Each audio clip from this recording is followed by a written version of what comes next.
BJP से निलंबित नेता नुपुर शर्मा को देश की सबसे बड़ी अदालत सुप्रीम कोर्ट ने कड़ी फटकार लगाई है। इस वक्त की बड़ी खबर, बीजेपी से निलंबित नेता नुपुर शर्मा को सुप्रीम कोर्ट ने फटकार लगाई।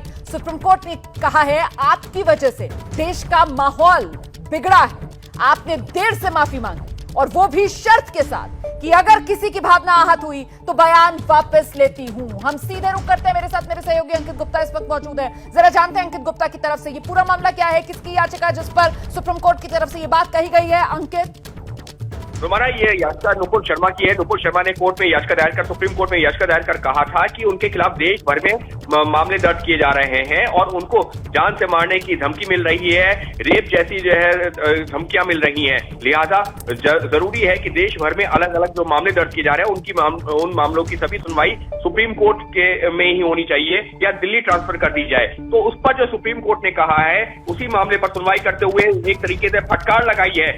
साफ तौर पर कहा कि आपके बयान की वजह से देश की स्थिति बिगड़ गई है। आपने देर से माफी मांगी और वो भी इस शर्त के साथ कि अगर किसी की भावना आहत हुई हो तो अपना बयान वापस लेती हूं। इतना ही नहीं, कोर्ट ने तो दिल्ली पुलिस को भी बहुत बड़ी फटकार लगाई है। कोर्ट ने साफ तौर पर कहा कि नुपुर के खिलाफ जो पहली एफआईआर दिल्ली में दर्ज हुई थी उस पर क्या कार्रवाई की गई है। इस सबके बीच में कोर्ट ने एक और टिप्पणी की है। कोर्ट ने कहा है कि आप खुद को वकील कहती हैं। नुपुर शर्मा से कहा है कोर्ट ने, क्योंकि नुपुर शर्मा वकालत भी करती हैं। कोर्ट ने कहा कि आप खुद को वकील कहती हैं और ऐसा गैर जिम्मेदार बयान देती हैं। सत्ता में बैठी पार्टी का सदस्य होने से उसकी ताकत दिमाग पर हावी नहीं हो जानी चाहिए। कोर्ट की बहुत ज्यादा सख्त टिप्पणियां इस मामले में नुपुर शर्मा को फटकार भी लगाई जा रही है और यह भी कहा जा रहा है क्योंकि आप सत्तारूढ़ पार्टी से जुड़ी हुई है, इसका मतलब ये नहीं कि उसकी ताकत आपके दिमाग पर हावी हो जाए। और इस सबके बीच में कोर्ट की एक और अहम टिप्पणी कि अगर किसी चैनल पर शो के दौरान उनको उकसाया गया इस तरीके का बयान देने के लिए तो उन लोगों के खिलाफ भी एफआईआर दर्ज होनी चाहिए। कोर्ट लगातार भी लगा रही है और कोर्ट की नाराजगी भी दिख रही है।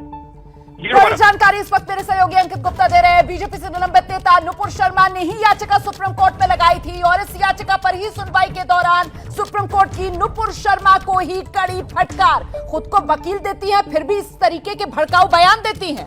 आप देश का माहौल बिगाड़ रही हैं इस तरीके के बयान देकर। माफी आपने देर से मांगी और माफी भी आप शर्त के साथ मांगती हैं। ये तमाम बातें जो सुप्रीम कोर्ट की तरफ से कही गई हैं। इतना ही नहीं, जिस तरीके से अंकित गुप्ता जानकारी दे रहे हैं, सुप्रीम कोर्ट की तरफ से दिल्ली पुलिस को भी कटघरे में खड़ा कर दिया गया। इस सब के बाद अंकित गुप्ता, क्या लग रहा है, क्या आगे चलकर इस पूरे मामले में नुपुर शर्मा की गिरफ्तारी अब संभव हो सकती है?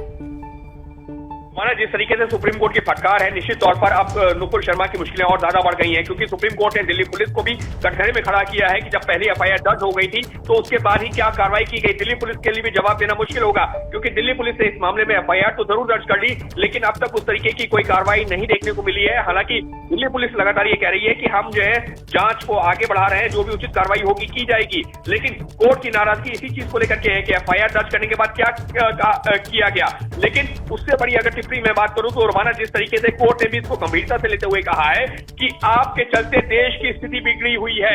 ये अपने आप में बहुत बड़ी जो है टिप्पणी है कोर्ट की, क्योंकि कोर्ट के सामने भी इस तरीके की लगातार जानकारियां आ रही है कि देश में जगह जगह किस तरीके से विरोध प्रदर्शन हो रहे हैं और सिर्फ देश ही नहीं, अंतर्राष्ट्रीय स्तर पर भी भारत को जो शर्मिंदगी का सामना करना पड़ा है। कई देशों ने इसको लेकर के भारतीय दूतावासों को और भारतीय जो राजनयिक है उनको तलब किया था। तो कोर्ट के सामने भी सारी जानकारी थी और इसी वजह से कोर्ट ने इस तरीके साफ तौर पर कहा है कि आपके चलते देश की स्थिति बिगड़ी हुई है, आपने माफी मांगी वो भी सशर्त और इसको मंजूर नहीं किया जा सकता। साफ तौर पर दिल्ली पुलिस को भी कटघरे में खड़ा किया है लेकिन उससे ज्यादा फटकार लगाई है नुपुर शर्मा को और कोर्ट ने इस वजह से भी फटकार और ज्यादा लगाई है क्योंकि नुपुर शर्मा खुद को पेशे से वकील बताती है और कोर्ट ने कहा है कि सत्तारूढ़ पार्टी से जुड़े होने का मतलब ये नहीं कि उसकी ताकत आपके दिमाग पर हावी हो जाए।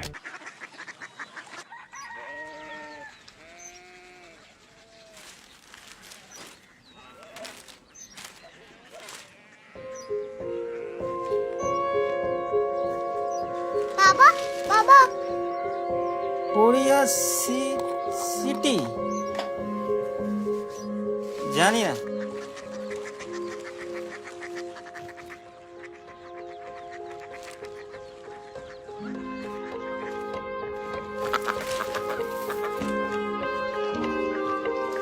Korea city?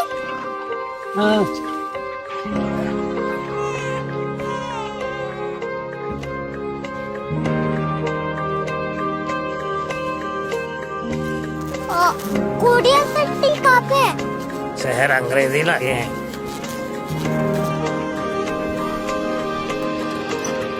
Korea city.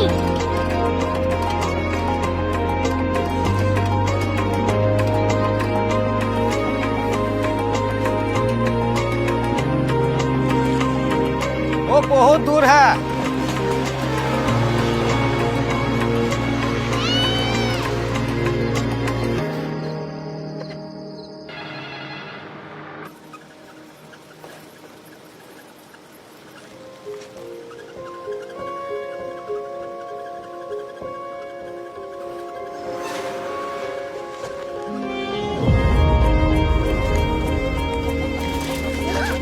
Korea city.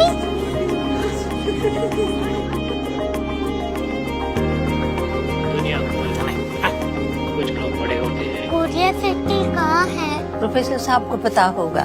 हो, ये छोटा वाला ग्लोब लगता है और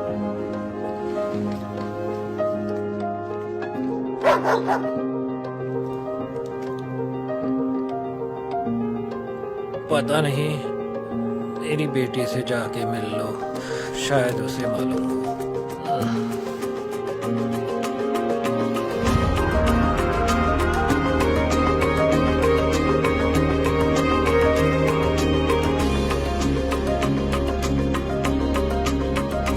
हाय, बाबा ने भेजा है। Come here. Korea city. Korea city नहीं, क्यूरियोसिटी। वो क्या? That's what brought you here. जो तुम्हें यहाँ तक ले आया। क्यूरियोसिटी।